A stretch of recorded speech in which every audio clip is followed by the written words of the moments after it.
Welcome to this official video tutorial of the Tigers on the Hunt game.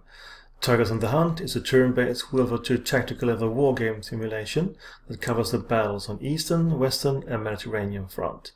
In this video tutorial we're going to take a look at the basics of the editor, where we created a map and a small scenario.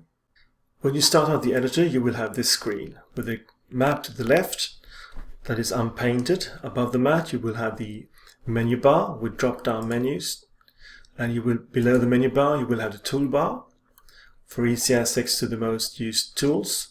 To the right you will have the objects panel, where you have a drop-down menu of objects. You will have different kind of roads paved on dirt roads. You also have different kind of buildings, stone buildings and wood buildings, and you will have setup zones where you can have up to 30 setup zones for each side.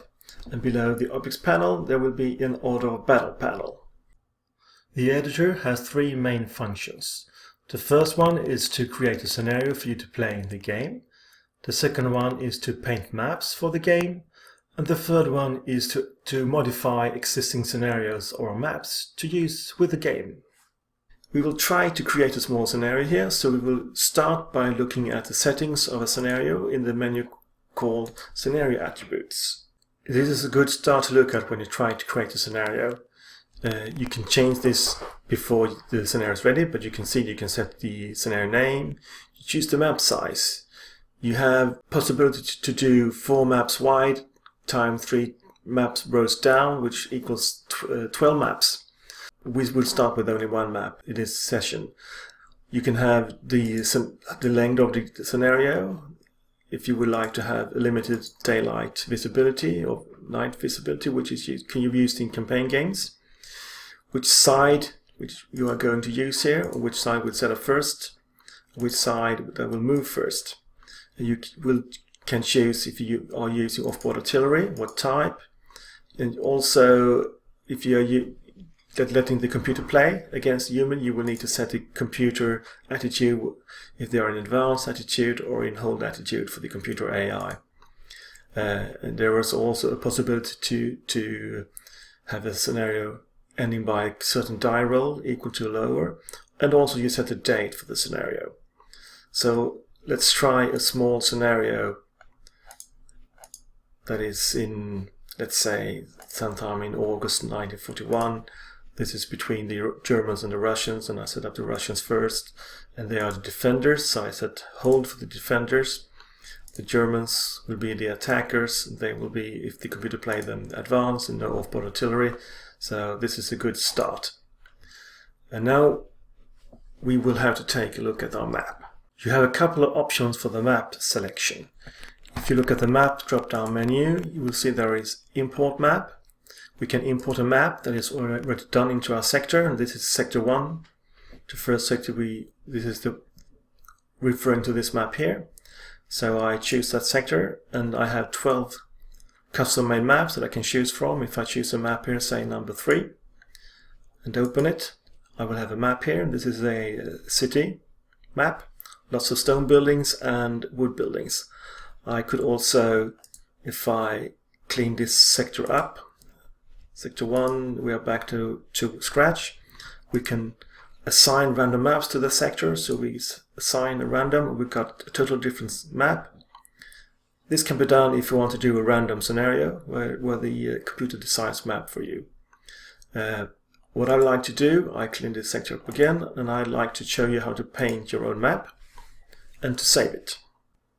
When you want to paint your own map or change existing maps, you need to set the editor into paint mode. You do that by clicking the toolbar button paint. You will receive a paintbrush as a cursor instead of the normal cursor, and to the right we have different kinds of objects we can use. And I'll start by choosing a road, and there's different kinds of roads to the right here that I can choose between. And if I hold my cursor over the dirt road and turn the mouse wheel, it will change between the roads. I can also open the drop-down menu, and I can also use the arrows on the keyboard up and down to choose my roads. And I like to do a small village up here on the northern part of the map. And so I do it like this, and I think I need a junction here. So I'm searching for a good junction. That will do there. And I like one from the other side as well. Yes.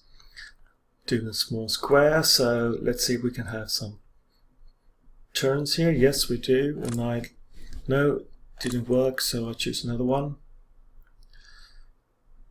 That one's better.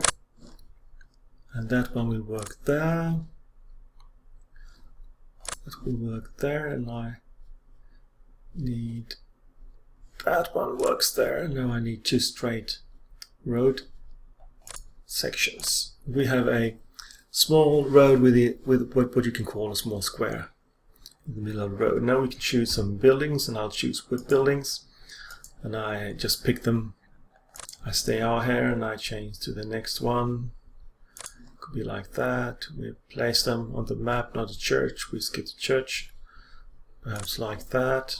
There's a lot of buildings to choose in between. And I place them just randomly. And they're not aligned very carefully into the roads. You can choose different kind of buildings that will better suit the alignment of the roads as well.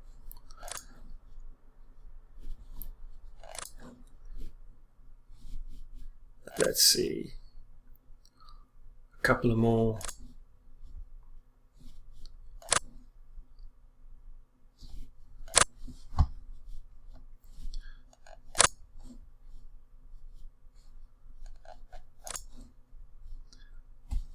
And almost done, I think.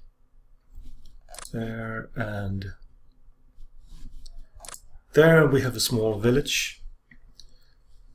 And now I'd like to put in some more stuff onto the map, so I choose some wood hexes. I think a small wood cluster up here, and perhaps down here, and some single woods spread out. And I could choose one of some grain, some fields just outside the village would be nice. And perhaps brush would be nice as well, I think, a bit close into the woods. Get a better feel of the village that way. There's a lot of stuff you can choose in between. And I could also place an orchard close to the village. Some here, one there. And down here perhaps, to make it look better and work for my scenario as well. Now I do not want the rest to be used in my scenario, so I can use non-playable hex as well. So I keep my left button pressed and I just move my mouse. You can see these would be non-playable hexes now. Just move, easy to do. And those hexes are non-playable. I can scroll down if I'd like to, and I can do the whole southern part of the map non-playable. I don't need to paint this one as well. Like that. And I have non-playable hexes and have a small map in the north with quite easy terrain. So now we'd like to have some units on the map. I have undone my paintbrush, so I have no paintbrush anymore, and I choose OOB, insert leg unit, or I can choose the toolbar bottom here, insert leg unit. Here's a German, and I click the drop down menu to see what kind of units I have, and I would like to have first line units. I choose the first line. It will be there from the start. I could use free placement, or I could use set of zones for them to be placed in a special zone. I use free placement, and I can choose the experience. I use average for this scenario. There is AI control, which means that if I tick this box like this unit will only be used by the computer when I play against the computer. I will never have control of this unit or even access to this unit when I play. This is only accessible for the computer. And I can also give them a special command to, for instance, defend a special area or special hex. So I do it like that. I have a first line unit, and I could clone this unit so I have more. Oh, I need to select it, so I select it, click on the clone. I left click with all the selections, and I like to have 4 more units, so I have 5. We're just doing a small one. And we will have 5 squads. You can see the different IDs for every squad. If I scroll, they all do use free placement. So I choose, and I would also like to add some weapons, so I choose a squad. I choose support weapon, and I would like to have a light machine gun. I open the drop-down menu and choose light machine gun. We have a light machine gun there. And now I'd like to add some leaders, so I choose the drop-down menu, and I choose a leader. I choose a fairly good leader. Sergeant C. A is better, and more asterisks here are also better. So, but I want an average leader here, and he should also be an average. And OK. So now I have a leader. 1 is enough for now. And now I'd like to add some of the Russian units. So I choose the Russian, and I use the first line, free placement, average, experience. OK. I select the units and I clone them, and I need 4 units as well here to make the 5s. I have them, and I select a unit. One of the units, selects support weapon, open the drop-down menu, all those things I do with the left click. And I choose a medium machine gun, and OK. We have a medium machine gun for Russians. Now I choose another unit for the Russians. I'd like to have some leader as well, and I choose a bit worse leader, average, OK. And now I have a leader there. So I'd like to place those to the map. And I could choose to have victory point objectives in this scenario as well. For instance, let's say that this road junction here is a victory objective, or this hex. I then choose paint, and I choose the hex victory value, and I click on the hex, and I say, let's say this hex victory value will be 4 points, and it will be a Russian ownership from the start. It could be uncontrolled, or it can be controlled by either side. So now we have a victory point objective as well. And now I place the Russians first. So I click on this squad in the Order of Battle panel. I click on Insert Unit on Map. I need to turn off my paint, of course. And first, click the unit, Insert Unit on Map, and then I insert my units on the map by left-clicking, Insert on Map.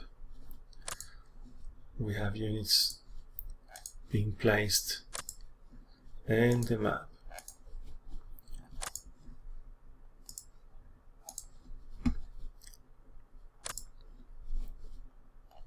And the leader, perhaps that would be a good spot.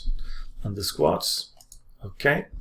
I insert the German squads, and they are in free placement, but I place them down here.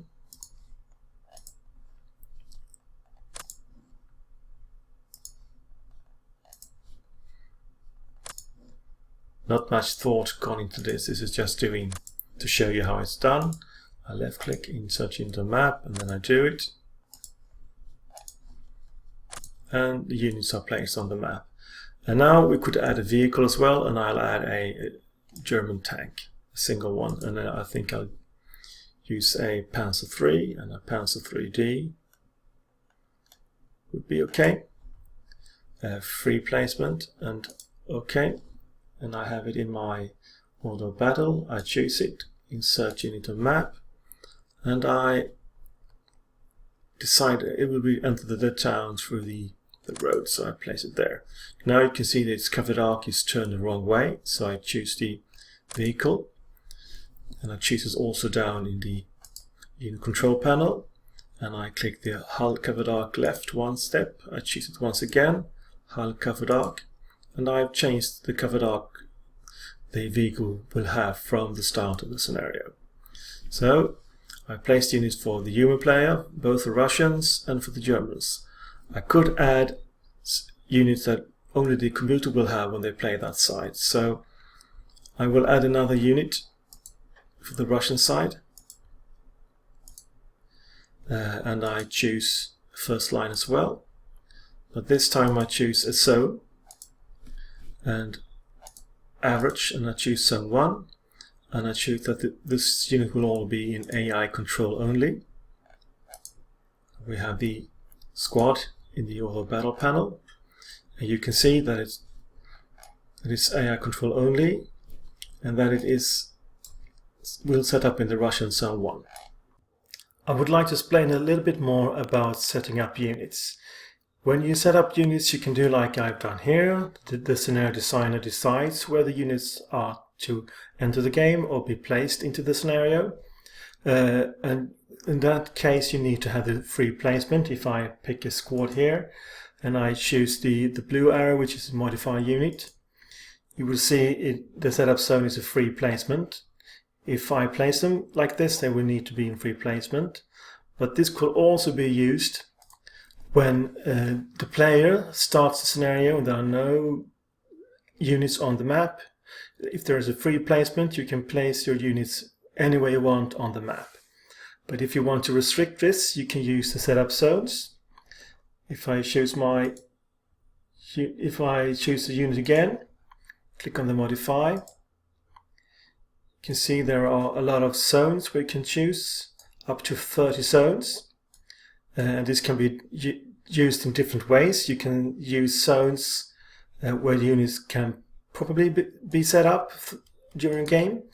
Let's say if I choose Russian zone 1, I could place them like this, and perhaps only 2 or 3 units are set up within the zone 1. This means you can set up anywhere within the zones, or you can make the computer randomize where these units will be set up. Also, you can choose different zones for different units and have as many zones as you like. Those will be the zones that unit, particularly that unit or those units, will be able to set up. So that is how we can use the setup zones and free placements, which gives a variety for the designer to decide how these scenarios should be played. So let's take away those zones again. If I click again on a zone with another zone, you will remove the zones placed. So when I use an AI control only, I will need to put a setup zone for that AI unit on the map, so he appears on the map. So I get into paint mode and I select the zone, Russian zone 1, place the zone where I want the AI unit to appear, and he will appear there when you play against the computer and not when you play human versus human. So I turn the paintbrush off again. Now we would like to have some victory conditions for this as well.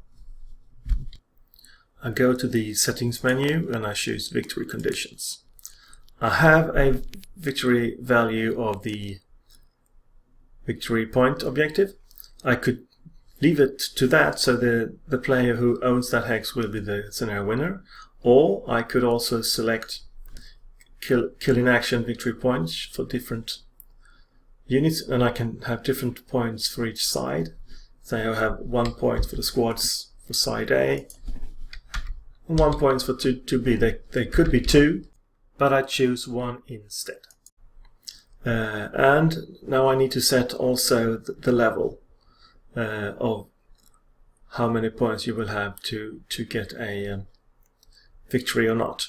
For the German side, if he takes the victory point, he will have 4 points, and then he will have 1 point for each squad he will kill, which would be 1, 2, 3, 4, 5 extra, which means he could get 9 points. and I could also add 1 point for the leader, and he could get 10 points. So major victory, let's say 10 points. A minor victory, if we set that to 6 points, draw 4, you have to try to see what fits your scenario when you play. And likewise, you do the same for the Russians, and he can get as many points if I set the leader to 1 as well. And I choose the same victory points. I don't need to do that. That could be per side, depending on what kind of units you have and how many you expect them to kill or not kill. So now we have victory conditions as well. The scenario is ready to test, and I save it, and I call it something that I like it to be. For instance, test infantry, and I need to choose my scenario map for that. So I click on the Tigers of the Hunt and then scenarios, and I have all the scenarios there, and I save, and the scenario is saved. And I can test, change whatever I want to do by going back into the scenario by opening it. In the file menu I can open it, and I will get to the scenarios. Or by quick, if I use it by the 4 latest scenario I tried, it will be in the quick menu here. And you have done now a small scenario. Before we continue, I would like to show you how another type of unit is placed in the order of battle. So I turn off my paint, I click on the insert leg unit because I would like to add a artillery gun, and I need to choose a crew for that. So I choose the crew, I choose free placement in this occasion, click OK, I choose the crew in the order of battle panel, then I click on the Ordnance button. Here I can choose an ordnance for that crew. There's a lot of different types of ordnance to choose in between, and I choose an infantry, send 6.2, this, and click OK. You can see here that ordnance is now associated with that crew, and if I place that crew onto the map, I click on the crew, and then I left click on the insert on the map, and I insert it on the map where I want it, like that. And you can see that the covered arc is pointing towards that building, but we would like have it to point more to the southeast. So I click on the hex, I choose the gun, and I choose to rotate it by clicking on the hull covered arc button. And this changes covered arc and will stay that way and open the scenario in that direction. If you want to save the map you painted, you can also do that. You do that by clicking on the maps, export map from a sector. This time we're using only sector 1, and that's the map we want to save. I click OK. I will be in the map folder of the game, and I'll choose my map that I have done and call it something that I know, test village perhaps, and good naming will help you to know what kind of maps you've done and when you are to use them later. And now I save, and the map is saved. This is all for now. I hope you enjoyed this tutorial and try to do some scenarios by yourself or maps. It's fun, it's easy, and as you go along you will learn more and more how to do them well. We have more tutorials on the YouTube site, so you're welcome to watch these as well. My name is Jörgen Holmqvist, and I thank you for watching. Bye bye.